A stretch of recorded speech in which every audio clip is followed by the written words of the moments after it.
Metaverse क्या होता है? मेटावर्स का मतलब होता है एक वर्चुअल दुनिया बना देना और उस दुनिया में जाकर के इंटरेक्ट करना और बातचीत करना। आपके घर पे अगर न्यूज़पेपर आता है तो क्या आप न्यूज़पेपर की इंफॉर्मेशन में कोई परिवर्तन कर पाएंगे? तो क्रिप्टो करेंसी क्या है? क्रिप्टोग्राफी के द्वारा सुरक्षित एक डिजिटल या आभासी मुद्रा है। आप इसे देख नहीं सकते, आप इसे निकाल नहीं सकते, बस इसका ट्रांजैक्शन हो सकता है कि भाई ठीक है, एक बैंक की ब्रांच यहाँ है, एक बैंक की ब्रांच कहीं और है, एक ब्रांच कहीं और है। हर ब्रांच में रजिस्टर हैं, उन्हीं में सारा डेटा होता है। हमने देखा कि क्लाउड कंप्यूटिंग में फास्ट इंटरनेट चाहिए, लेटेंसी ज़्यादा है।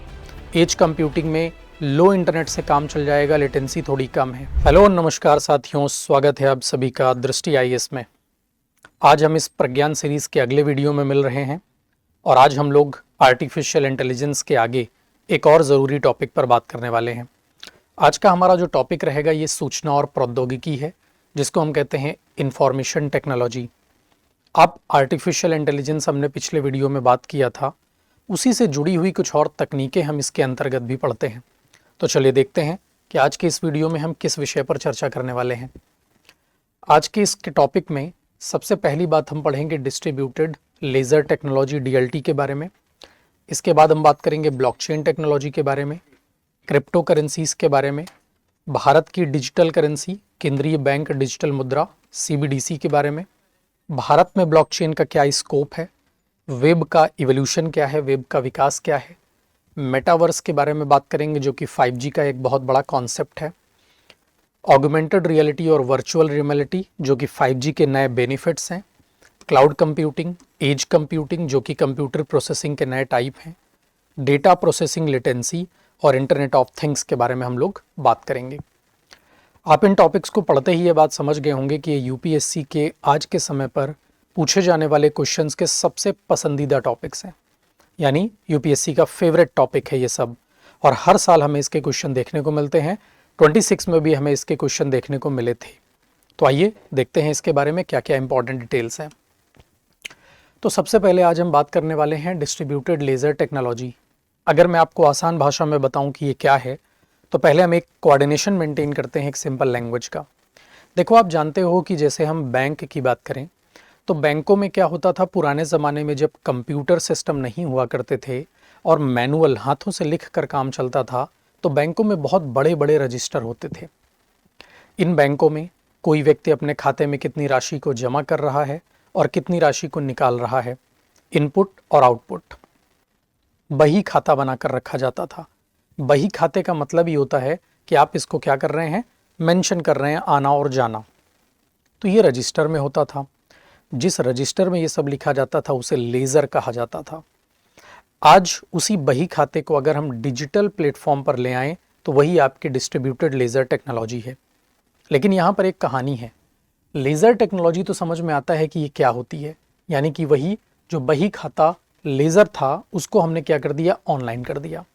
पहले हमारी एंट्री जो है वो रजिस्टर में पेन से होती थी, अब एक कंप्यूटर के अंदर सॉफ्टवेयर, क्योंकि हमारी बैंकें जो है कंप्यूटरीकृत हो गई और उनमें हम डेटा भरते हैं इनपुट का और आउटपुट का। लेकिन यहाँ पर लगा हुआ डिस्ट्रीब्यूटेड वर्ड बड़ा खास है। डिस्ट्रीब्यूटेड शब्द ये कहता है कि जब रजिस्टर में चीज़ें भरी जाती थी तब एक पद्धति काम करती थी बैंकों में कि भाई ठीक है, एक बैंक की ब्रांच यहाँ है, एक बैंक की ब्रांच कहीं और है, एक ब्रांच कहीं और है। हर ब्रांच में रजिस्टर हैं, उन्हीं में सारा डेटा होता है। लेकिन कहीं कोई घपला तो नहीं हो रहा है, पैसे में कोई गलती तो नहीं हो रही है। इन सब बातों का पता लगाने के लिए हेड ऑफिस से किसी व्यक्ति को ऑडिट के लिए भेजा जाता था। वो जाता और बैंक में सारे आने और जाने वाले पैसों की पर्चियाँ, आप जानते हैं पैसा निकालने के लिए और पैसा डालने के लिए पर्चियों का इस्तेमाल होता है।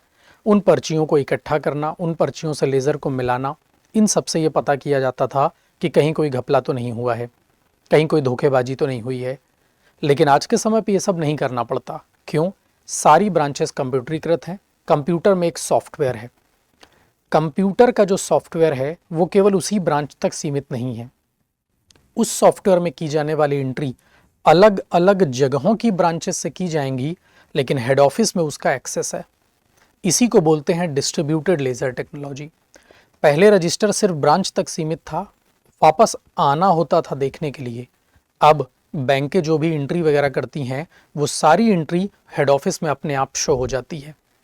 यानी कि आज के समय में बही खाता कई सारे कंप्यूटरों में बटा हुआ है और इसी को बोलते हैं डिस्ट्रीब्यूट हो गया है वो डेटा। तो इसी को कहते हैं हम डिस्ट्रीब्यूटेड लेज़र टेक्नोलॉजी, यानी कि अनेक नोड कंप्यूटर पर लेन देन का रिकॉर्ड रखने वाली डिजिटल प्रणाली। कई कंप्यूटरों में रिकॉर्ड है, हेड ऑफिस हर ब्रांच के कंप्यूटर का डेटा एक्सेस कर सकता है। इसमें कोई केंद्रीय प्राथमिक सेंट्रल अथॉरिटी नहीं होती है, यानी केवल एक के पास डेटा हो ऐसा नहीं है, डेटा सब के पास बटा हुआ होता है, तो कहीं से भी चेक हो सकता है। यह एक विकेंद्रित यानी डिसेंट्रलाइज्ड डेटाबेस है। और याद रखें, डेटा का सेंट्रलाइज्ड होना और डिसेंट्रलाइज्ड होना दोनों अलग अलग बातें हैं। जैसे अगर मेरा और आपका फेसबुक, इंस्टाग्राम या व्हाट्सएप में अकाउंट है, तो हमारा और आपका सभी का डेटा एक ही कंपनी के पास है, उसका नाम है मेटा, है ना। तो मेटा प्लेटफॉर्म से ये सारे, उन्हीं के पास सारा डेटा है। लेकिन अगर सारा डेटा एक कंपनी के पास है तो इसे हम कहते हैं सेंट्रलाइज्ड डेटा। अब वो इस डेटा का अच्छा उपयोग करें या दुरुपयोग करें, ये उनके ऊपर है, क्योंकि कोई नियंत्रण नहीं कर सकता। लेकिन अगर डेटा किसी एक के पास ना हो, सब के पास हो, तो सबको अपने डेटा को सुरक्षित रखने में ज़्यादा फायदा मिलेगा, और इसी को बोलते हैं डिसेंट्रलाइजेशन ऑफ डेटा। यहाँ पर प्रत्येक प्रतिभागी, पार्टिसिपेंट के पास लेज़र की एक कॉपी होती है। यानी कि बैंक में जितने भी लोग हैं, आज हमारे पास क्या है, बैंक है, बैंक में हम लेन देन कर रहे हैं, लेकिन उसी बैंक का एक एप्लीकेशन हमारे फ़ोन में बटा हुआ है। उस एप्लीकेशन वाले फ़ोन से हमें पैसा डालना, पैसा निकालना, कितना बैलेंस है, कितना कब आया, कब गया, पूरे महीने का रिकॉर्ड सब हमें घर बैठे मिल जाता है। और ये सब हमें चूंकि घर बैठे मिल जाता है, इसका मतलब ये है कि अब वो डेटा की प्रतिलिपि केवल बैंक तक सीमित नहीं है, वो हर कस्टमर के हाथ पर भी है, मोबाइल फ़ोन पर भी है। तो सबके पास इसकी प्रतिलिपियाँ होती हैं, यानी कि कॉपी होती हैं। यह है आपका DLT यानी डिस्ट्रीब्यूटेड लेज़र टेक्नोलॉजी। क्या खासियत है इसकी? तो पहली खासियत है कि ये डेटा आपका विकेंद्रीकृत है, जिसमें कोई नियंत्रण की संस्था नहीं होती है, तो ये डेटा की सुरक्षा को बढ़ाता है। पारदर्शिता, हर किसी के पास कॉपी है, रिकॉर्ड है, तो हर कोई उसका सत्यापन करता है, यानी हर किसी को मालूम है कि भाई ये डेटा है जिसका इनपुट है और जिसका आउटपुट है। यहाँ पर अपरिवर्तनीय यानी इम्यूटेबल डेटा है, एक बार रिकॉर्ड होने के बाद इस डेटा को बदला नहीं जा सकता, क्योंकि हर इंसान के पास उसकी कॉपी है। आप एक जगह बदल दोगे तो वो दूसरी जगह पे मिसमैच हो जाएगा, बदलाव संभव नहीं है। सुरक्षा, सिक्योरिटी के स्तर पर अगर हम बात करें तो क्रिप्टोग्राफी के द्वारा इसकी सुरक्षा प्रदान की जाती है। क्रिप्टोग्राफी क्या है, आगे हम बात करेंगे। इसी क्रिप्टोग्राफी के अंदर आने वाली तकनीकों में, यानी डिस्ट्रीब्यूटेड लेज़र टेक्नोलॉजी के कितने प्रकार हैं, तो इसमें आता है आपका ब्लॉकचेन टेक्नोलॉजी जो सबसे लोकप्रिय है, and directed acyclic graph, directed acyclic graph आता है, जिसके उदाहरण में IOTA भी आता है, और यहाँ पर हैश ग्राफ आता है। आखिर ये क्या है, हम इस पर अभी बात करेंगे आगे। तो ये आपकी DLT है, जिसको हम कहते हैं डिस्ट्रीब्यूटेड लेज़र टेक्नोलॉजीज। क्लियर? चलिए आगे देखते हैं। सबसे पहले आते हैं ब्लॉकचेन टेक्नोलॉजी के बारे में।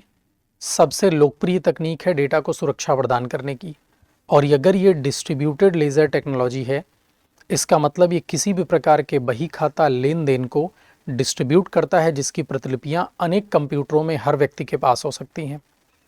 क्या है ये? DLT का एक प्रकार है जिसमें डेटा को ब्लॉकों में संग्रहित किया जाता है, और ये ब्लॉक श्रृंखला के रूप में जुड़े होते हैं। यहाँ पर लेन देन शुरू होता है, ट्रांजैक्शन होता है, नेटवर्क में इसको प्रसारित किया जाता है, सर्वसम्मति तंत्र द्वारा सत्यापित किया जाता है, और सत्यापित लेन देन को एक ब्लॉक में जोड़ा जाता है। ब्लॉक को क्रिप्टोग्राफिक हैश द्वारा पिछले ब्लॉक से जोड़ दिया जाता है, और ब्लॉक स्थायी रूप से चेन में जुड़ जाता है। ये इसकी क्रियाविधि है, कैसे काम करता है। तो ये तो हमने लैंग्वेज में पढ़ा, लेकिन हमें इसी बात को समझना होता है एक एग्जाम्पल के थ्रू। तो चलिए मैं आपको एक एग्जाम्पल के थ्रू बता देता हूँ कि ब्लॉकचेन टेक्नोलॉजी एक्चुअली काम कैसे करती है। बहुत आसान भाषा में समझेंगे। देखो होता क्या है, ब्लॉकचेन टेक्नोलॉजी का मतलब ये है कि हम जिस भी डेटा, जो भी बही खाता है, उस बही खाते में कितना लेन देन हो रहा है, कितना पैसा आ रहा है, कितना पैसा जा रहा है। तो जितनी बार पैसा आएगा वो एक इनपुट होगा, एक डेटा, पैसा निकाला गया वो दूसरा डेटा। जितनी बार ये लेन देन होगा उतनी बार डेटा जनरेट होगा, ट्रांजैक्शन जनरेट होगा, और हर उस ट्रांजैक्शन की इंफॉर्मेशन एक ब्लॉक में रखी जाएगी। क्लियर है?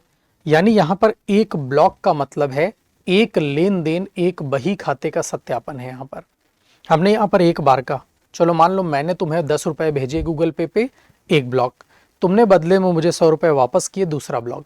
जितनी बार ट्रांजैक्शन होगा उतनी बार वो डेटा ट्रांजैक्शन एक ब्लॉक में बंध जाएगा, और ये ब्लॉक एक दूसरे के साथ जुड़े होते हैं चेन में, इसीलिए इस तकनीक का नाम है ब्लॉकचेन।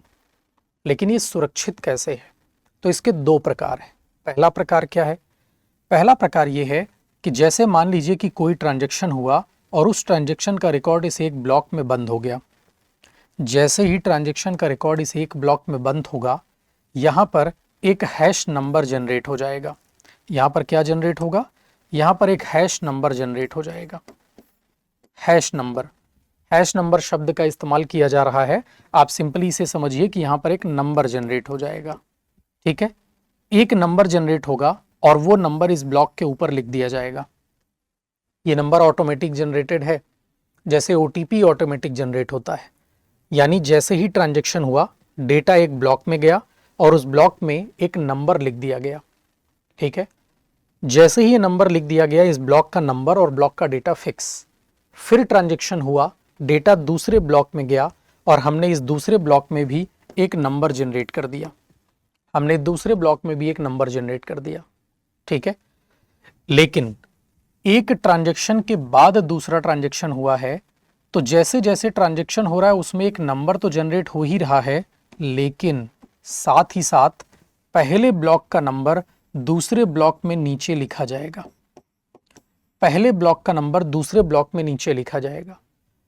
यानी कि ये ट्रांजैक्शन का नंबर था इस ब्लॉक का, लेकिन ये नंबर अगले ब्लॉक में नीचे रहेगा और ब्लॉक के लिए एक दूसरा नया नंबर जनरेट हो जाएगा। जैसे ही ट्रांजैक्शन फिर से होगा, ये वाला नंबर अगले ब्लॉक में नीचे शिफ्ट हो जाएगा और यहां पर फिर से एक नया नंबर जनरेट हो जाएगा। अगली बार ये वाला नंबर फिर से अगले वाले ब्लॉक में चला जाएगा और यहां पर एक नंबर होगा और यहां एक नया नंबर जनरेट हो जाएगा। तो हर ब्लॉक का अपना एक नया नंबर है। जितनी बार ट्रांजैक्शन हुआ उतनी बार एक हैश नंबर जनरेट हुआ। वो हैश नंबर ब्लॉक में है, लेकिन पहले ब्लॉक का हैश नंबर दूसरे ब्लॉक के हैश नंबर के नीचे भी लिखा होता है। तो हर ब्लॉक में दो हैश नंबर हैं, एक ऊपर एक नीचे। नीचे वाला हैश नंबर पिछले ब्लॉक का है और ऊपर वाला हैश नंबर नया है। अब यहां एक फायदा है। फायदा क्या है? ट्रांजैक्शन जितनी बार हुआ है, ब्लॉकचेन में ऑटोमेटिकली जनरेट होने वाला हैश नंबर है। अब अगर कोई व्यक्ति इस वाले ब्लॉक के डेटा को गायब करने की कोशिश करे, कोई धोखा करने की कोशिश करे, तो चलो मान लो किसी ने इस वाले ब्लॉक के डेटा को गायब कर दिया। अगर इसके डेटा को गायब किया तो ट्रांजैक्शन में दिखा रहा है ये वाला हैश नंबर, यहां पर ये ट्रांजैक्शन शो हो रहा है, ये वाला गायब कर दिया। अगला ट्रांजैक्शन फिर से शो हो रहा है। तो जब इस ट्रांजैक्शन और इस ट्रांजैक्शन के हैश नंबर को मिलाओगे तो ये हैश नंबर यहां लिखा होना चाहिए था, लेकिन ये हैश नंबर इस हैश नंबर से मैच नहीं करेगा, क्योंकि यहां जो हैश नंबर है वो तो पिछले ब्लॉक का है ना, जो गायब कर दिया गया। और इसी से पता चल जाएगा कि इस जगह पर ट्रांजैक्शन में घपला हुआ है, धोखा किया गया है। यानी कोई व्यक्ति अगर चाहे भी तो चाह करके भी इसमें कोई घपलेबाजी संभव नहीं है, कोई भी धोखाधड़ी संभव नहीं है। ये हैश नंबर है और इसी हैश नंबर के जनरेट होने के तरीके को क्रिप्टोग्राफी कहा जाता है। ठीक है, तो ये है आपके क्रिप्टोग्राफी का तकनीक। इसीलिए हम कहते हैं कि ब्लॉकचेन तकनीक में कभी कुछ नहीं हो सकता चेंज। क्लियर? एक फायदा तो ये है, लेकिन केवल इतनी ही सिक्योरिटी नहीं है। सवाल ये है कि ट्रांजैक्शन हुआ है, इस ट्रांजैक्शन को कैसे प्रूफ किया जाए, उसके लिए भी अलग तकनीक होती है। आगे हम उस पर बात करेंगे। फिलहाल तुम ब्लॉकचेन के बारे में समझ गए कि ब्लॉकचेन क्या है। अब मैं आता हूं पिछले वाले पेज पे, जो लाइनें हमने पढ़ी थी। तो मेरे ख्याल से अब आप इस पॉइंट को क्लियर कर गए होंगे। लेन देन यहां पर शुरू होता है, ब्रॉडकास्ट किया जाता है, नेटवर्क में प्रसारित है। ये वाली जो लाइन है कि सर्वसम्मति तंत्र के द्वारा इसको सत्यापित किया जाता है, ये बात मैं आपको आगे बताऊंगा जब हम बिटकॉइन के बारे में पढ़ेंगे। स्थापित लेन देन को एक ब्लॉक में जोड़ दिया जाता है और उस ब्लॉक को क्रिप्टोग्राफिक हैश नंबर के द्वारा ब्लॉक से जोड़ दिया जाता है। ब्लॉक स्थायी रूप से चेन में जुड़े रहते हैं जिनमें कोई परिवर्तन नहीं हो सकता। अब आते हैं इसके फायदे पर। तो ब्लॉकचेन के प्रकार में सबसे पहला आता है आपका पब्लिक ब्लॉकचेन, सभी के लिए खुला, जैसे कि बिटकॉइन और इथेरियम कोई भी यूज़ कर सकता है। वैसे तो बिटकॉइन बहुत तरह के हैं, यानी कि डिजिटल मनी बहुत तरह की है, लेकिन उसमें एक नाम आता है बिटकॉइन का और एक नाम आता है इथेरियम का। इसके बाद आता है प्राइवेट ब्लॉकचेन, जिसमें सीमित और नियंत्रित पहुंच होती है। फिर इसके बाद आता है कंसोर्टियम। कंसोर्टियम का मतलब ही होता है समूह में, तो ये कंसोर्टियम यानी संस्थाओं के समूह के द्वारा इसका नियंत्रण किया जाता है। इसके बाद आते हैं हम लाभ में। लाभ में आता है मध्यस्थ यानी इंटरमीडियरी की आवश्यकता नहीं होती है, क्योंकि इसमें कोई भी सेंट्रल अथॉरिटी नहीं होता, सुरक्षित और छेड़छाड़ से रोधी है। आपको मैंने अभी बताया कि ब्लॉकचेन में कोई परिवर्तन नहीं हो सकता। लागत में कमी आती है क्योंकि ऑटोमेटिक जनरेटेड सॉफ्टवेयर होता है। प्रूफ ऑफ वर्क POW पर आधारित ब्लॉकचेन में अधिक ऊर्जा की खपत होती है, क्योंकि इसके लिए हमें जिन कंप्यूटर्स की रिक्वायरमेंट होती है वो बड़े हैवी और जटिल होते हैं। तो ये हमारा ब्लॉकचेन तकनीक है। अब इसी पर आते हैं हम लोग क्रिप्टो करेंसी। क्रिप्टो करेंसी आज के समय का एक बड़ा ही हाईलाइटेड टॉपिक है, और अगर मैं आपसे बोलूं कि क्रिप्टो करेंसी में जैसे बिटकॉइन, डॉगकॉइन बहुत सारे हैं, लेकिन बिटकॉइन इसमें सबसे फेमस है। और अभी मैं आपको पढ़ाने के कुछ ही दिन पहले, यानी आज मैं ये क्लास ले रहा हूँ, इसके कुछ दिन पहले ही मैं ऐसे ही बैठा हुआ था और एक दिन मैंने चेक किया कि आखिर बिटकॉइन की कीमत क्या है इस समय। तो बिटकॉइन की कीमत इस समय 32 लाख रुपए से ज़्यादा है, यानी एक बिटकॉइन की कीमत 32 लाख रुपए से भी आगे बढ़ गई थी। मैंने कुछ दिनों पहले चेक किया था, शायद अब उससे भी ज़्यादा हो गई होगी। तो ये वैल्यू है बिटकॉइन की। तो क्रिप्टो करेंसी आखिर क्या होती है? क्रिप्टो करेंसी एक ऐसी मनी है जो दो रूपों में नहीं मिल सकती। पैसा दो तरीके से काम करता है। एक वो पैसा जो हमारे पास हो, क्वाइंस के रूप में, नोट के रूप में, फिजिकल मनी, भौतिक मनी जिसे हम कहेंगे, और उस लेन देन के लिए, उसकी रक्षा के लिए बैंकिंग सिस्टम होता है ना। लेकिन बैंक एक ऐसी जगह है जहां पर आप अपना पैसा रखते हैं और वो पैसा हम निकाल भी सकते हैं भौतिक मनी के रूप में। लेकिन एक ऐसी मनी जो ना तो आपके सामने आंखों पर दिखाई देगी और ना तो उसके लिए कोई बैंक है, एक ऑनलाइन मनी है, और उस ऑनलाइन मनी का ही नाम है बिटकॉइन यानी क्रिप्टो करेंसी। तो क्रिप्टो करेंसी क्या है? क्रिप्टोग्राफी के द्वारा सुरक्षित एक डिजिटल या आभासी मुद्रा है। आप इसे देख नहीं सकते, आप इसे निकाल नहीं सकते, बस इसका ट्रांजैक्शन हो सकता है। पैसे देकर हम बिटकॉइन खरीद सकते हैं और बिटकॉइन से बिटकॉइन में ही एक्सचेंज कर सकते हैं। ठीक है, ये भी ब्लॉकचेन तकनीक पर आधारित है और विकेंद्रीकृत यानी डिसेंट्रलाइजेशन पर आधारित है। सीमित आपूर्ति, जैसे कि बिटकॉइन की संख्या दुनिया में जो है वो फिक्स है। दुनिया में जो बिटकॉइन है वो 2.1 करोड़ कॉइन्स हैं, यानी ऐसा भी नहीं कि अनियंत्रित है। दुनिया में बिटकॉइन 2.1 करोड़ ही हैं और इनको बिटकॉइन से बिटकॉइन में एक्सचेंज किया जाता है, और इसी एक्सचेंज को हम कहते हैं पीर to Pir transaction. Pir to Pir word का मतलब होता है पर्सन टू पर्सन। जिसके पास बिटकॉइन है, जिसके पास बिटकॉइन है, वो लोग आपस में इसका लेन देन करेंगे और बिटकॉइन टू बिटकॉइन में ही काम चलेगा। ठीक है, अब इस बात को गौर से समझते हैं। सवाल ये है कि अगर मैं तुम्हें गूगल पे करता हूं, तो गूगल पे में मान लीजिए मैंने आपको 10,000 रुपये भेजे, तो आप उस 10,000 रुपये को जा करके ATM से निकाल सकते हैं। आपको इस बात का भरोसा है कि मैंने तुम्हें पैसे भेजे हैं। लेकिन बिटकॉइन तो ऐसा है जिसको आप निकाल नहीं सकते, यूज़ नहीं कर सकते। ये एक आभासी मुद्रा है, ऑनलाइन मुद्रा है। तो मैंने तुम्हें एक बिटकॉइन भेजा, तो मैं तुम्हें दिखा रहा हूं कि मैंने एक बिटकॉइन भेजा, लेकिन वो बिटकॉइन तुम्हारे पास है या नहीं, इसको कैसे प्रमाणिकता मिले? यही तो इसकी खासियत है। तो इस बात को हमने सुरक्षा प्रदान करी किससे? ब्लॉकचेन से।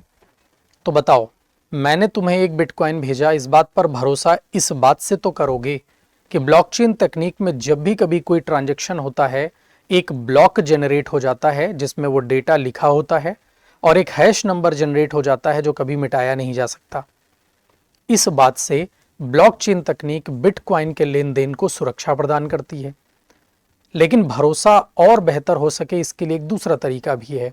दूसरा तरीका ये है कि दुनिया में बिटकॉइन की संख्या जैसे 2.1 करोड़ है और ये फिक्स है, लोग इसका लेन देन करते हैं। लेकिन आप जानते हैं, जब भी कभी बिटकॉइन के बीच लेन देन होता है, यानी अगर मैंने तुम्हें बिटकॉइन भेजा, तो दुनिया भर के हजारों लोग बड़े बड़े कंप्यूटर, बड़े बड़े प्रोसेसर लेकर बैठे होते हैं, सुपर कंप्यूटर्स लेकर बैठे होते हैं, इस बात पर नज़र गड़ाए कि दुनिया में ट्रांजैक्शन होना चाहिए, बिटकॉइन का ट्रांजैक्शन हो रहा है। तो ऐसा इसलिए क्योंकि ये डिजिटल ऑनलाइन मनी है। हजारों लोग अपने घरों में, ऑफिसों में कंप्यूटर लोगों को बिठाकर बैठे होते हैं और नज़र गड़ाए कि कब कहीं पर कोई बिटकॉइन को खर्च करे। और जब भी कोई बिटकॉइन एक जगह से दूसरी जगह पर जाता है या खर्च होता है, तो इसके ट्रांजैक्शन का सत्यापन, यानी ऐसा ट्रांजैक्शन हुआ है, इस बात को प्रूफ करने के पीछे होड़ लग जाती है, जिसको आप बोलते हैं गारंटर।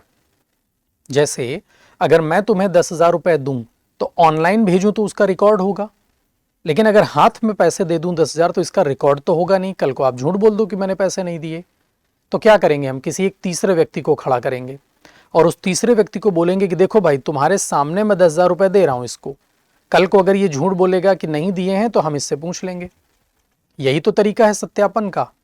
तो वैसे ही जब बिटकॉइन एक जगह से दूसरी जगह पर ट्रांजैक्ट किया जाता है, तो कोई एक तीसरा व्यक्ति होता है जो इस बात का प्रमाण देता है, इसकी प्रमाणिकता, इसका सत्यापन करता है कि भाई बिटकॉइन में चेंज तो हुआ है। सुरक्षा ब्लॉकचेन से हुई है, ट्रांजैक्शन तो रिकॉर्ड हुआ है, लेकिन इसको प्रमाणित भी करना है। लेकिन जानते हैं, दुनिया में हजारों लोग इस बात के लिए करोड़ों रुपए खर्च करके सिस्टम खरीदते हैं, कंप्यूटर खरीदते हैं, और उस पर इसी बात का इंतजार करते हैं कि कोई ट्रांजैक्शन करे और मैं सत्यापित करूंगा। यानी दुनिया में होड़ लग जाती है इस बात की कि मैं ही सत्यापित करूंगा। आखिर इस होड़ के पीछे का कारण क्या है? तो इसके पीछे एक कहानी है। कहानी ये है कि दुनिया भर के हजारों लोग नजर गड़ाए बैठे हैं कि बिटकॉइन में खर्च हो, बिटकॉइन में परिवर्तन हो, ट्रांजैक्शन हो। जैसे ही ट्रांजैक्शन होता है, सब होड़ लगा लेते हैं कि पहले मैं सत्यापित करूंगा, यानी पहले मैं इस बात की गारंटी दूंगा कि मैंने देखा कि यह ट्रांजैक्शन हुआ। और आप जानते हैं, दुनिया में जो सबसे पहले इस ट्रांजैक्शन को प्रूफ करेगा, उसे बिटकॉइन का एक हिस्सा मिल जाएगा। और बिटकॉइन की कीमत है 32 लाख रुपए से भी ज्यादा। सोचिए, अगर 32 लाख रुपए से भी ज्यादा है, 10% भी मिल गया तो बहुत होता है, बहुत होता है। इसलिए दुनिया के हजारों लोग इस बात की होड़ में लगे रहते हैं कि पहले इसका सत्यापन मैं करूंगा। हजारों लोग आपके ट्रांजैक्शन का सत्यापन करते हैं और इस ट्रांजैक्शन का रिकॉर्ड किसी एक व्यक्ति के पास नहीं बल्कि हजारों लोगों के पास होता है। तो एक तो सुरक्षा है ब्लॉकचेन की और दूसरा सत्यापन है। सत्यापन करने का लालच इसलिए है कि अगर मैं पहले नंबर पे आ गया तो मुझे बिटकॉइन का एक हिस्सा मिल जाएगा। तो केवल सत्यापित करने से मुझे क्रेडिट मिल रहा है, और अगर मैं कई बार कर लिया तो शायद 1 बिटकॉइन 2 बिटकॉइन मेरे पास आ जाएंगे, बहुत पैसा हो जाएगा। इसलिए हम कहते हैं कि क्रिप्टो करेंसी दुनिया की एक आभासी मुद्रा है, लेकिन पूरी तरीके से भरोसेमंद, जिसमें कोई गलती की संभावना नहीं है। यही है ब्लॉकचेन तकनीक पर आधारित। ठीक है, तो ये है आपकी बिटकॉइन जो पहली क्रिप्टो करेंसी है। इथेरियम आता है जो स्मार्ट कॉन्ट्रैक्ट प्लेटफॉर्म है। रिपल आता है, लाइट कॉइन आता है, डॉग कॉइन आता है, बहुत सारे हैं, लेकिन बिटकॉइन और इथेरियम यही दोनों आज के समय में फेमस है। क्या लाभ है?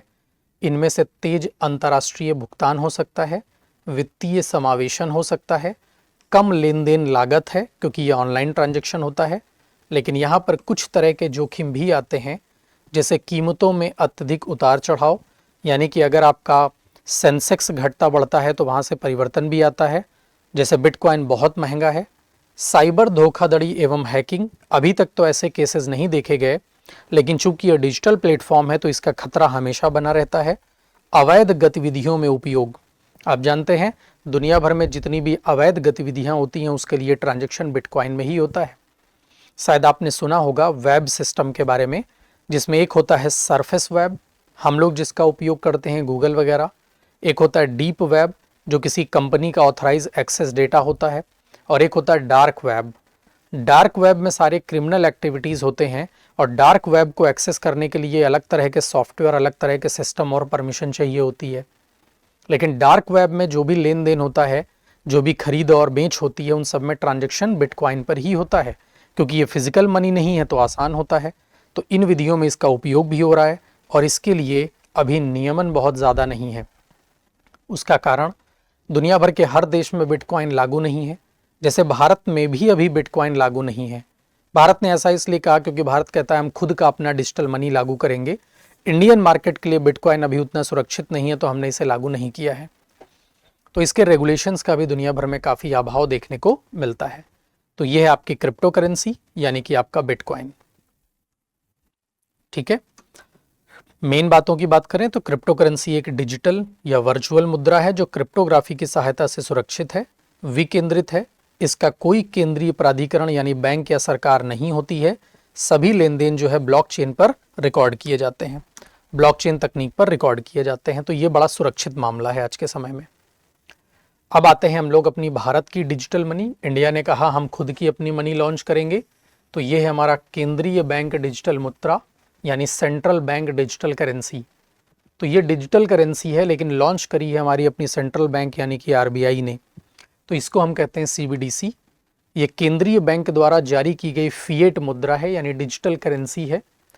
भारत में इसे भारतीय रिजर्व बैंक आरबीआई ने इसको जारी किया है जो हमारी सेंट्रल बैंक है।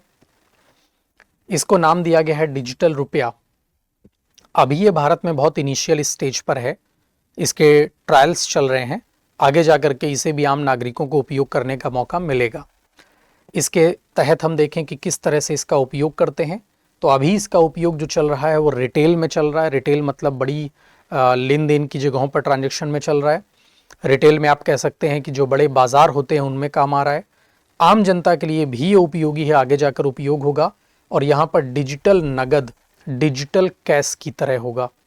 जैसे अभी हम लोग गूगल पे वगैरह एक दूसरे को करते हैं, ये भी बिल्कुल वैसे ही काम कर रहा होगा। तो ये भारत की अपनी डिजिटल मनी है। होलसेल बिजनेस में इसका उपयोग खूब सारा अभी देखा जा रहा है।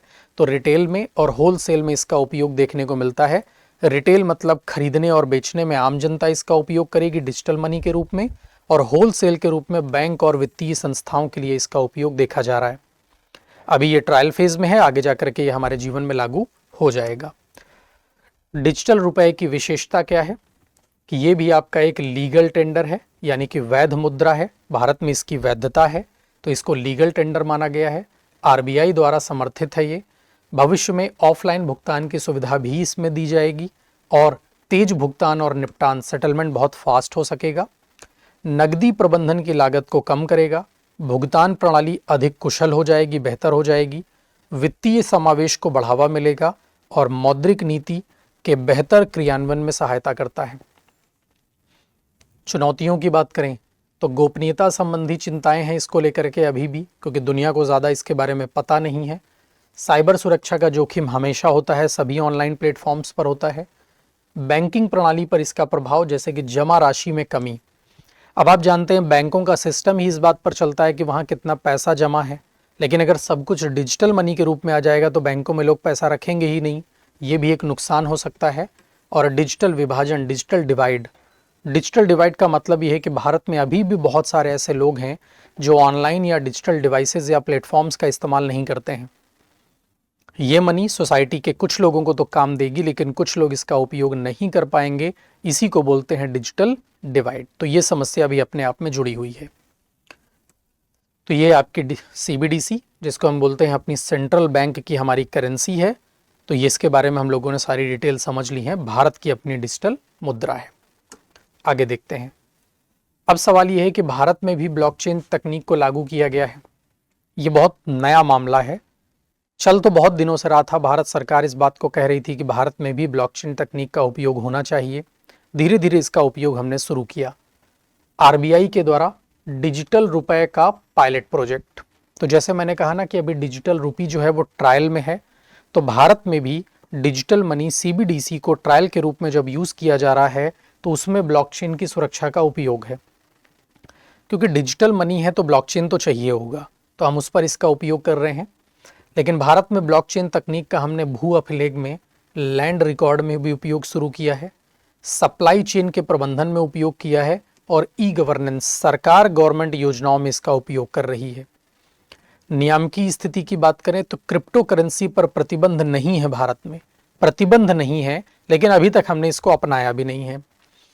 30% टैक्स लगाया जाता है किसी भी डिजिटल करेंसी पर, और सीबीडीसी को सुरक्षित विकल्प के रूप में बढ़ावा दिया जा रहा है। यानी क्रिप्टो करेंसी भारत में प्रतिबंधित नहीं है। कोई यूज़ करेगा तो 30% का टैक्स देना होगा, बहुत ज़्यादा है। इसीलिए हम इसके प्लेस पर सीबीडीसी को सुरक्षित विकल्प के रूप में देख रहे हैं। आज के समय में भारत में ब्लॉकचेन के उपयोग से बैंक और वित्तीय संस्थान, सप्लाई चेन, स्वास्थ्य सेवा, मतदान प्रणाली और स्मार्ट कॉन्ट्रैक्ट, इन सभी पर हम लोगों ने ब्लॉकचेन तकनीक का उपयोग किया है, जो इन सभी में ज़्यादा पारदर्शिता और ज़्यादा भरोसा कायम करने के लिए ज़रूरी है। तो किसी भी तरह के ट्रांजैक्शन में हम इन सब का उपयोग आज देख रहे हैं। तो ये है हमारे सामने भारत में ब्लॉकचेन तकनीक के कुछ एग्जाम्पल्स। तो आप देख रहे हैं कि भारत सरकार और निजी क्षेत्र ब्लॉकचेन तकनीक को पारदर्शिता, सुरक्षा और दक्षता बढ़ाने के लिए विभिन्न क्षेत्रों में उपयोग की बात कर रहे हैं। इंडिया में स्टेक्स इसका देखा जाए तो डिजिटल पब्लिक इंफ्रास्ट्रक्चर में ई प्रमाण पत्र हैं, जन्म मृत्यु प्रमाण पत्र हैं, शैक्षणिक प्रमाण पत्र हैं, ये सब आपके ब्लॉकचेन पर जारी किए जा रहे हैं। ये वाला एग्जाम्पल आपने देखा है जो बड़ा इंपॉर्टेंट है, जिसको हम कहते हैं डिजी लॉकर, दस्तावेजों की सुरक्षा और स्थापना में ज़रूरी। तो आजकल डिजी लॉकर में हम लोग अपने इंपॉर्टेंट डॉक्यूमेंट रखते हैं, ये बहुत उपयोगी प्रकार है। ONDC की बात की जा रही है, यानी विकेंद्रीकृत, ओपन और पारदर्शित डिजिटल प्लेटफॉर्म है। CBDC हमारी भारत की उपयोगी अपनी मुद्रा, इस पर हम ब्लॉकचेन में इसका उपयोग कर रहे हैं। सरकारी सेवाओं में भूमि रिकॉर्ड, प्रमाण पत्र, मतदान, करदाता, इन सभी में पारदर्शिता। वित्तीय सेवाएं, तेज, सुरक्षित और कम लागत वाले लेन देन को किया जा रहा है, सेटलमेंट जल्दी हो रहा है। सप्लाई चेन पर प्रबंधन किया जा रहा है, जैसे उत्पाद की ट्रेनिंग, गुणवत्ता और स्रोत की प्रमाणिकता। स्वास्थ्य सेवाओं में इसके उपयोग की बात हो रही है। शिक्षा एवं प्रमाण पत्र के अंतर्गत भी इसका उपयोग देखने को मिल रहा है। तो हम भारत में भी इसको धीरे धीरे अच्छे ढंग से यूज़ कर रहे हैं, तो काफ़ी बेहतर तकनीक के रूप में भारत में उभर रहा है।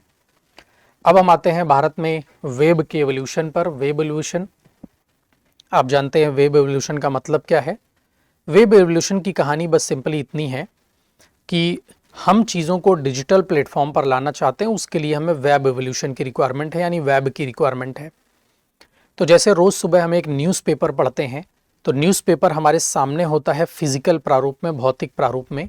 लेकिन अगर वही न्यूज़पेपर में छपी हुई न्यूज़ जो कागज़ में है, वो हमारे टैबलेट, हमारे लैपटॉप, हमारे मोबाइल फ़ोन पर डिजिटली आने लगे, तो न्यूज़पेपर में लिखी इन्फॉर्मेशन अगर डिजिटल आने लगे तो यही डिजिटलाइजेशन होगा, और इसीलिए में वेब एवोल्यूशन काम में आता है। और दुनिया में हमने सबसे पहला वेब 90s के समय पर लागू किया था, 1990 के समय पर, जिसे हम कहते हैं read only web. Read only web का मतलब क्या है? चीज़ें ऑनलाइन तो हो गई हैं, लेकिन सिर्फ पढ़ सकते हैं आप, उसमें कोई परिवर्तन नहीं कर सकते, कुछ लिख नहीं सकते। जैसे आपके घर पे अगर न्यूज़पेपर आता है, तो क्या आप न्यूज़पेपर की इंफॉर्मेशन में कोई परिवर्तन कर पाएंगे? सिर्फ उसमें जो लिखा है वो पढ़ सकते हैं। अब वो पेपर आपके हाथ में हो तब भी ठीक, और वही पेपर आपके टैबलेट की स्क्रीन पर दिख रहा हो तब भी ठीक। यानी कि हमने पेपर को डिजिटल तो कर दिया, लेकिन सिर्फ पढ़ सकते हैं। यही हमारा वेब 1.0 था, रीड ओनली वेब कहते हैं। 90s में आया था। परिवर्तित नहीं हो सकता है तो स्टैटिक है, केवल जानकारी को पढ़ा जा सकता था, एक तरफा सूचना साझा होती है, जो लिखा है वो पढ़ लेना है। ये सब इसके डिफरेंट पार्ट के आपके एग्जाम्पल्स हैं, जो वेब 1.0, जिसको रीड ओनली स्टैटिक वेब के नाम से जाना जाता है। तो इसमें आपका याहू आता था, रेडिफ आता था, AOL आता था, है ना, ये सारे नाम आपने पढ़े हुए हैं। गूगल है, आपने देखा हुआ है। तो ये सारे इसके उदाहरण में आते हैं। लेकिन इसके बाद जब हमने बदलाव किया, तो हमने देखा कि यार हमारी प्रॉब्लम तो केवल यही है ना कि हम केवल पढ़ पा रहे हैं, ना तो कुछ लिख पा रहे हैं, ना तो कुछ शेयर कर पा रहे हैं। तो अब हमने वेब में परिवर्तन किया, दूसरा वेब आया, राइट और रीड दोनों काम है। तो हम इस पे पढ़ भी सकते हैं और लिख भी सकते हैं। वर्ष 2000 से लेकर के वर्तमान तक, आज तक हम जिसका उपयोग कर रहे हैं वो वेब 2.0 है। और इसमें इंटरेक्टिव प्लेटफॉर्म्स बनाए गए, जिसमें आप मुझसे बात कर सकते हैं, मैं आपसे बात कर सकता हूँ, आपकी लिखी हुई बातें मैं पढ़ सकता हूँ, मेरी लिखी हुई बातें आप पढ़ सकते हैं। यानी हम अपने विचार साझा कर सकते हैं। उपयोगकर्ता स्वयं सामग्री बना सकता है, खुद लिख सकता है। जैसे कि हमारा अपना फेसबुक अकाउंट है, यूट्यूब है, ट्विटर है, जिसको अब एक्स कहा जाता है। इन सभी में हम जो चाहें वो लिख सकते हैं और दुनिया उसे पढ़ सकती है। तो रीड और राइट दोनों है। विशेषता है कि भागीदारी, केंद्रीकृत प्लेटफॉर्म पर डेटा नियंत्रण, यानी अलग अलग कंपनियां हमारे डेटा का नियंत्रण करती हैं, फेसबुक, यूट्यूब और ट्विटर एक्स। ये सब इंटरेक्टिव प्लेटफॉर्म्स के टाइप हो गए आपके। ये आपका वेब 2.0 है। आज के समय में हम इसी का उपयोग करते हैं, लेकिन यहाँ एक ही समस्या है दुनिया भर में जितने भी फेसबुक के उपयोगकर्ता हैं उन सब का डेटा फेसबुक के पास है। सोचिए जरा, किसी एक ही कंपनी के पास अगर हर किसी का डेटा हो तो वो डेटा बेच भी तो सकता है, कोई कंट्रोल तो है नहीं इस पर। यही वजह है कि डेटा केंद्रीकृत ना होकर विकेंद्रीकृत, सेंट्रलाइज्ड ना होकर डिसेंट्रलाइज्ड होना चाहिए, जो कि अभी आपने पीछे पढ़ा कि डिसेंट्रलाइज्ड डेटा ज़्यादा बेहतर है।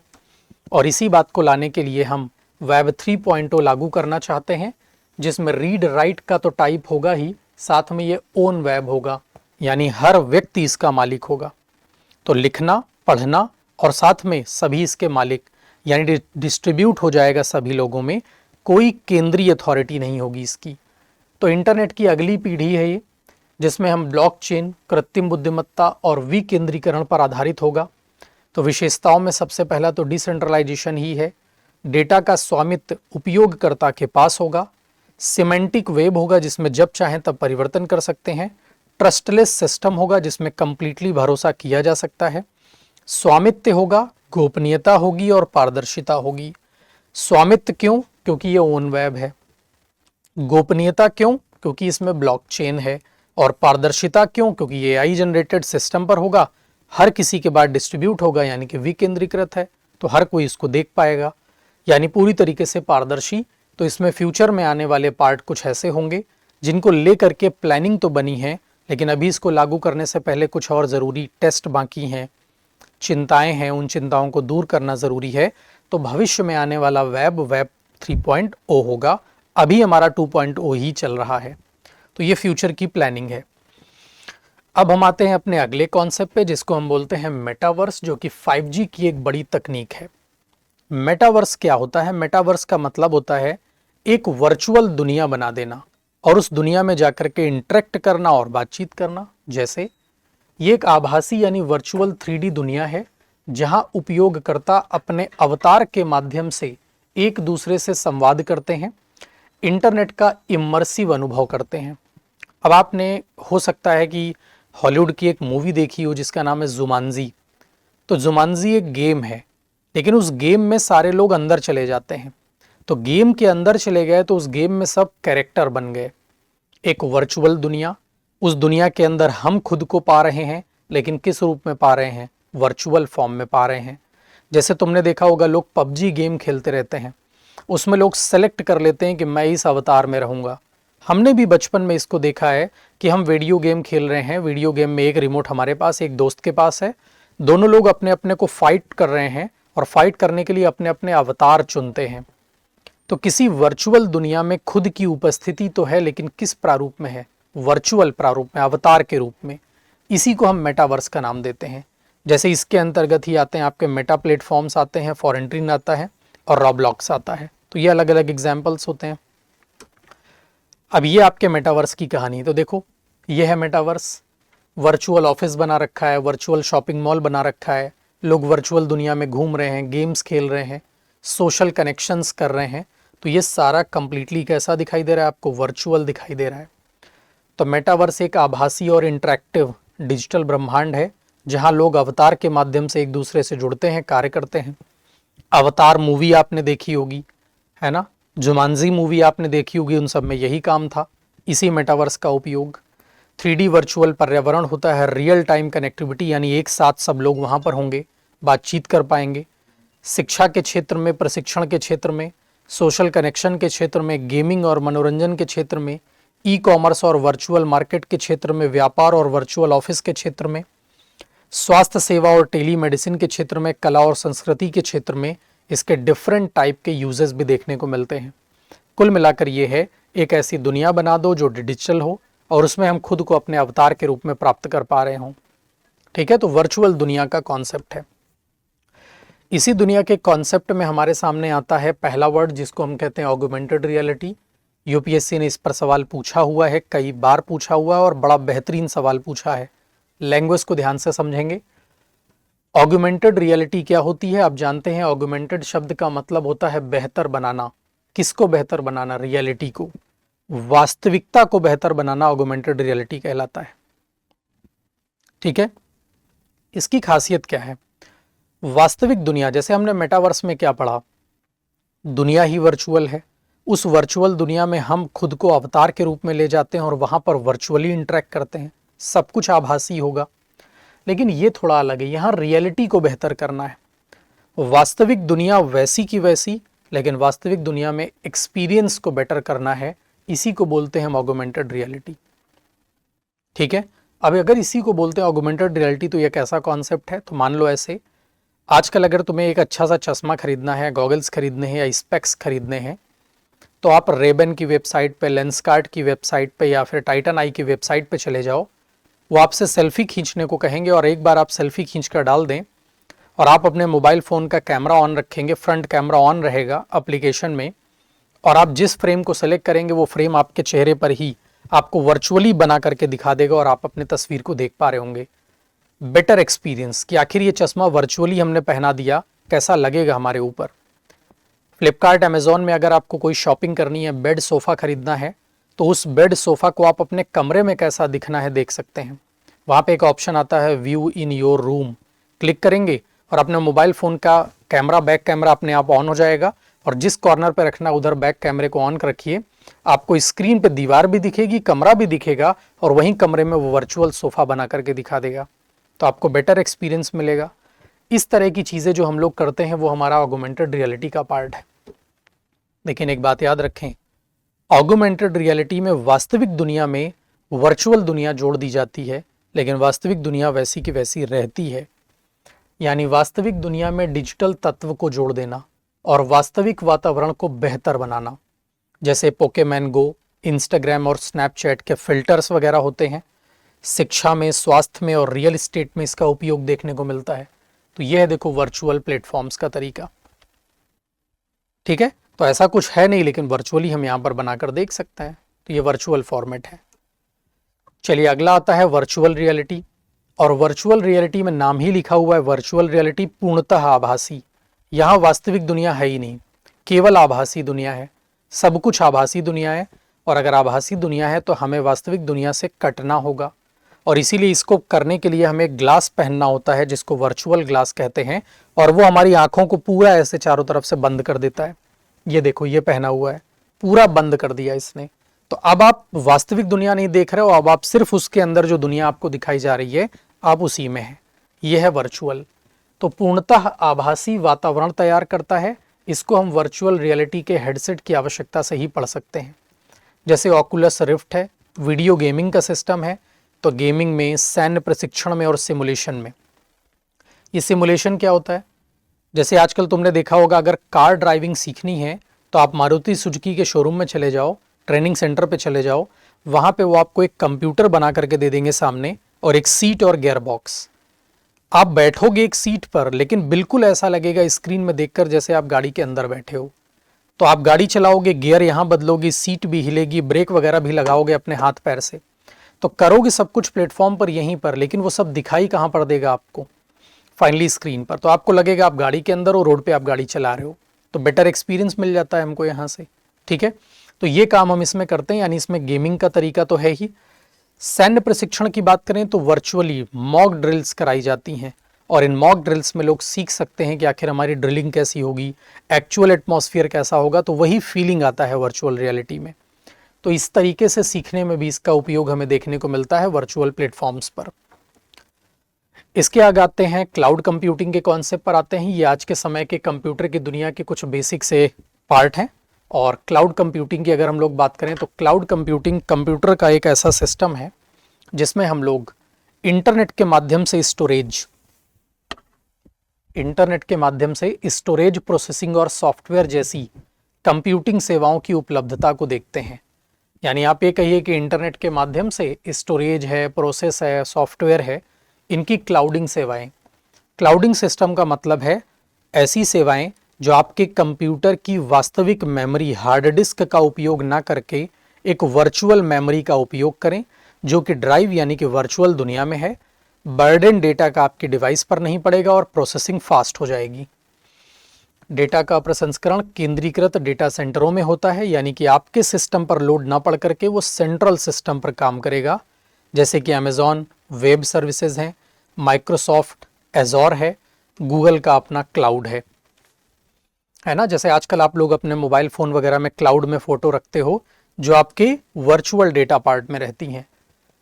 आवश्यकता के अनुसार सेवा, ऑन डिमांड पे सेवा मिलेगी। स्केलेबिलिटी, इसको काफ़ी फैलाया जा सकता है, जितना चाहें वर्चुअल डेटा बढ़ा सकते हैं। पे एज यू गो मॉडल, यानी जितना ज़्यादा वर्चुअल डेटा आपको चाहिए उसका आप रेंट पे करिए अपनी उपयोगिता के अनुसार। केंद्रीकृत प्रोसेसिंग है जो आपके डिवाइस पर प्रोसेस ना होकर सेंट्रल डिवाइसेस पर प्रोसेस होगी। उच्च कंप्यूटिंग क्षमता है। आसान बैकअप और रिकवरी है। आज के समय में आप अपना मोबाइल फ़ोन बदल भी दें तो आपके मोबाइल फ़ोन की सारी फ़ोटो दूसरे फ़ोन में आ जाएंगी। आप इस फ़ोन को गूगल बैकअप पे डाल दीजिए, क्लाउड में ले जाएगा फ़ोटोज़ को, दूसरे में अपनी जीमेल आईडी को लॉगिन करिए और वापस से फ़ोटो आपको दिखाई देने लगेंगी। तो आसान बैकअप और रिकवरी और दुनिया भर में पहुंच, कहीं पर भी आप अपने जीमेल आईडी पासवर्ड को लॉगिन करके आप अपने डेटा को एक्सेस कर पाएंगे। सीमाएं क्या हैं? थोड़ी सी विलंबता तो है ही, लेटेंसी है क्योंकि इंटरनेट का उपयोग कर रहे हैं। स्थिर इंटरनेट की आवश्यकता है यहाँ पर, यानी इंटरनेट बहुत फास्ट और बेस्ड होना चाहिए। गोपनीयता संबंधी चिंताएं हैं। पता चला किसी को अगर आपका पासवर्ड और आईडी मालूम है तो आसानी से लोग अपने डेटा को एक्सेस कर पाएंगे जिसका कोई ऑथराइजेशन नहीं है। तो ये इससे संबंधित कुछ एक दो चिंताएं भी आती हैं। इसी के नए प्रारूप में हमारे सामने एक और पार्ट आता है, जैसे कि ये आपका क्लाउड कंप्यूटिंग था। हमारे सामने इसी तरह से लेकर के एक और पार्ट देखने को मिलता है जिसको हम बोलते हैं एज कंप्यूटिंग। तो हमें एज कंप्यूटिंग देखने को मिलता है। एज कंप्यूटिंग थोड़ा और मॉडर्न कॉन्सेप्ट है। एज कंप्यूटिंग एक विकेंद्रीकृत कंप्यूटिंग मॉडल है जिसमें डेटा प्रोसेसिंग उपयोगकर्ता के डिवाइस के करीब एज डिवाइस पर की जाती है, न कि दूरस्थ सर्विस सेंटर पर। अब देखो, क्लाउड कंप्यूटिंग में क्या है, गूगल का क्लाउड है, उसी क्लाउड के आधार पर आपको अपना सिस्टम काम करने को मिल रहा है, यानी गूगल के क्लाउड पर आप काम कर रहे हैं। एज कंप्यूटिंग कह रहा है कि ये भी आपके सिस्टम के डेटा का यूज नहीं करेगा, सिस्टम के प्रोसेसर पर बर्डन नहीं डालेगा, लेकिन उसके आसपास यानी बगल में कोई ऐसी डिवाइस है जो कि उपयोग कर रही है। तो सपोर्टिंग सिस्टम है आपके क्लाउड का, ठीक है। यानी इसके लिए हमें कोई दूर रखी हुई डिवाइस को यूज नहीं करना, बल्कि साथ रखी डिवाइस को यूज करना है। तो ये सर्वर पर नहीं बल्कि एज डिवाइस, साथ में रखी डिवाइस पर उपयोग करता है।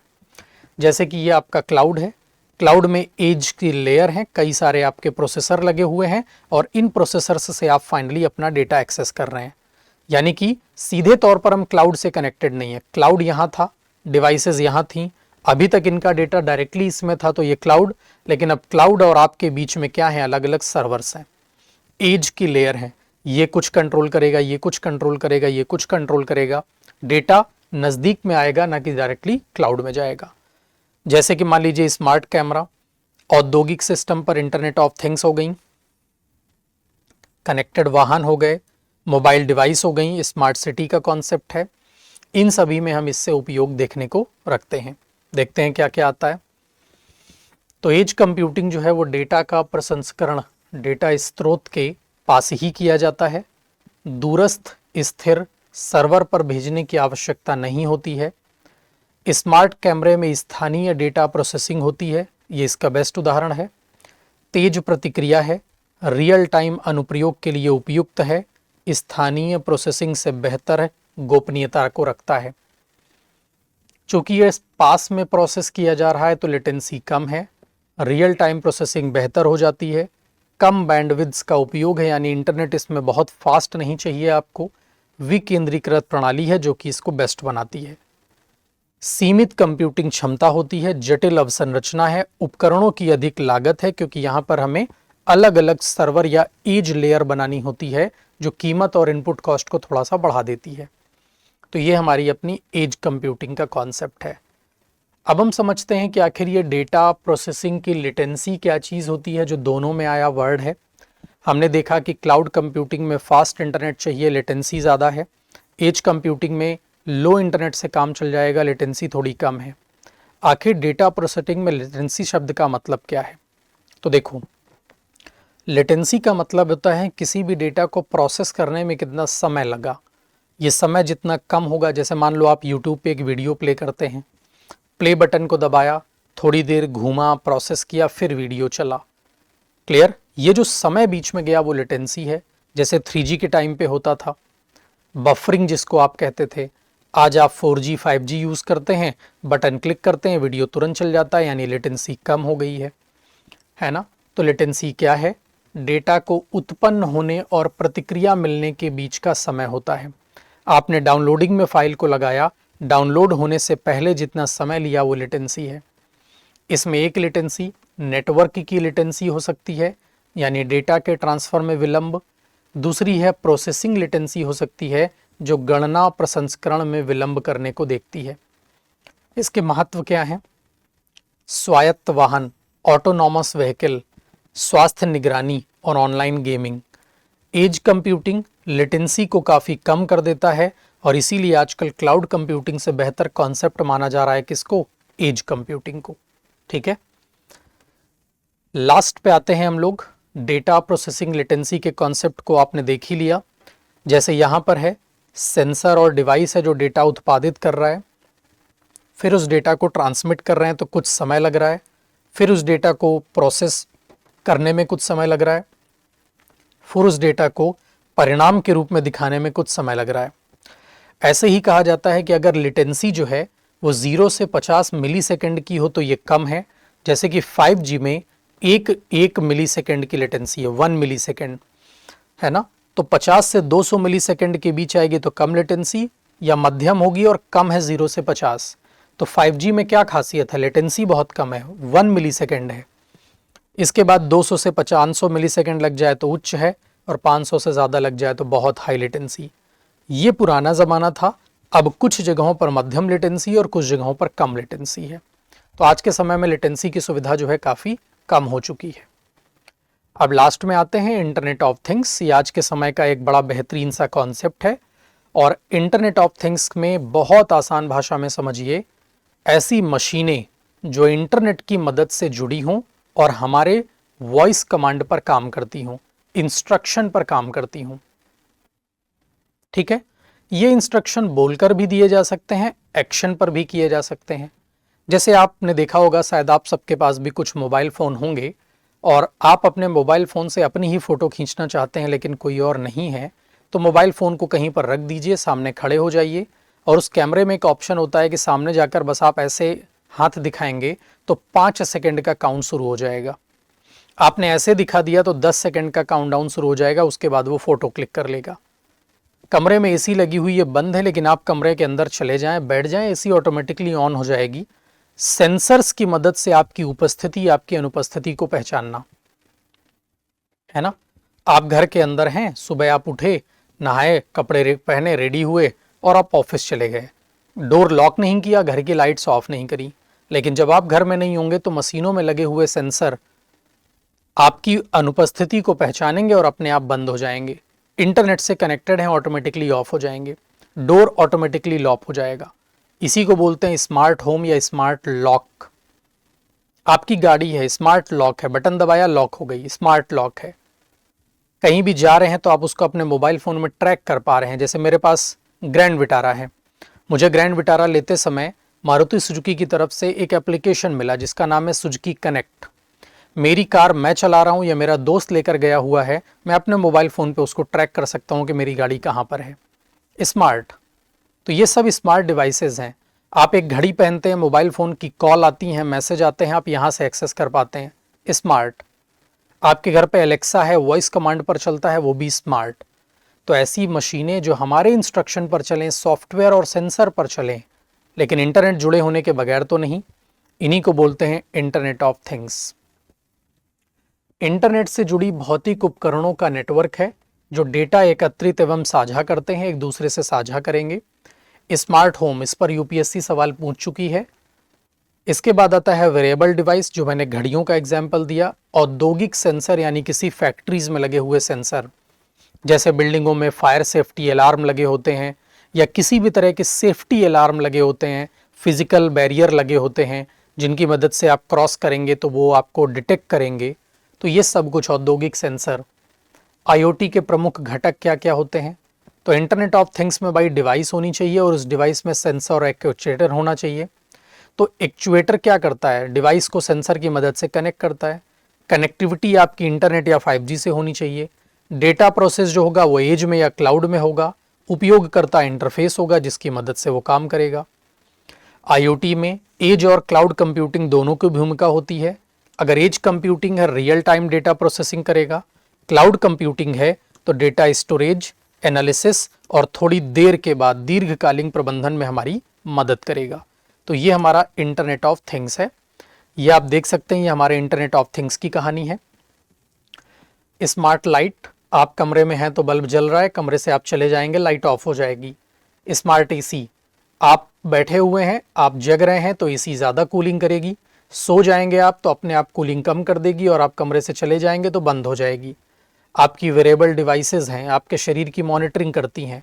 आपकी वॉशिंग मशीन स्मार्ट उपकरण के रूप में है, स्मार्टफोन है, स्मार्ट कार है, कनेक्टेड वाहन है, स्मार्ट थर्मामीटर है, स्मार्ट कैमरे हैं। आपने देखा होगा मोशन सेंसर कैमरे, आप सामने खड़े रहें कैमरा सामने देखेगा, आप अगर इस तरफ मुड़ेंगे तो कैमरा भी ऑटोमेटिकली रोटेट हो जाएगा। मोशन सेंसर कैमरे होते हैं। साथ ही स्मार्ट होम का कॉन्सेप्ट है, स्मार्ट सिटी का कॉन्सेप्ट है, स्वास्थ्य सेवाएं हैं, कृषि है, औद्योगिक क्षेत्र है, इन सभी में हम इंटरनेट ऑफ थिंग्स का उपयोग देख रहे हैं। तो ये 5G के अंतर्गत आने वाले, आर्टिफिशियल इंटेलिजेंस के सॉफ्टवेयर के अंतर्गत आने वाले डिवाइस और सिस्टम हैं। UPSC के बड़े फेवरेट टॉपिक हैं और आज के समय के ये करंट अफेयर्स यानी नवीनतम तकनीकों के अंतर्गत आने वाले मुख्य भाग हैं। तो UPSC का one of the most favourite topic है ये। तो आज हमने इस टॉपिक के अंतर्गत AI से जुड़ी हुई बाकी सारी तकनीकें जो करंट अफेयर्स के तहत आती हैं, बहुत महत्वपूर्ण हैं, वो हमने कंप्लीट की हैं। आई होप आपको ये वीडियो पसंद आई होगी और इस वीडियो की इन्फॉर्मेशन ने आपके नॉलेज को अपग्रेड किया होगा। चलिए फिर आज इस वीडियो को यहीं तक रखते हैं। मिलते हैं हम लोग प्रज्ञान सीरीज के अगले वीडियो में अगले हफ्ते शनिवार और इतवार, यानी कि सैटरडे और Sunday. Thank you very much.